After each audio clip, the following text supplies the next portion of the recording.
No life should be lost carelessly this way.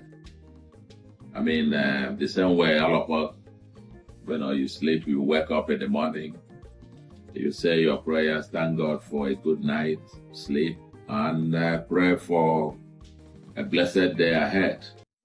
I'm sure that's the same way that Chinwe woke up and with our aspirations and dreams for her life and so on.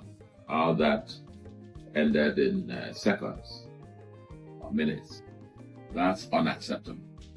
That's not who we are. That's not what Anambra, the light of the nation, is about. A state founded on law and order.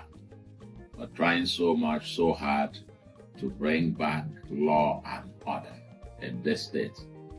But in doing so, we must also respect the sanctity of life. I'm glad that the police has come into the matter very forcefully. And I understand some arrests have been made. We should get to the bottom of it. DSS and so on. Everybody has swung into action here. And let's get to the bottom of this as quickly as possible. And those who are responsible will be called to account.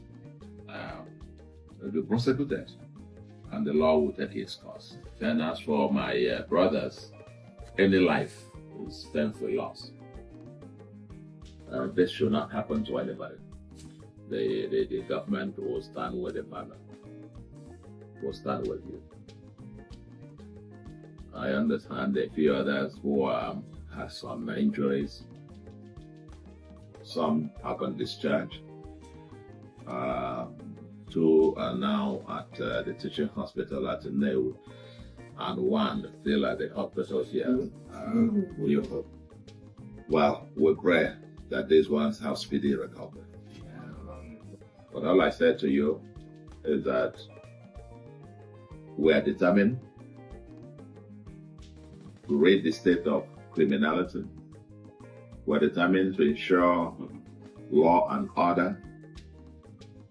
But we're also determined to ensure that those who enforce the law and order operate within the confines of the law.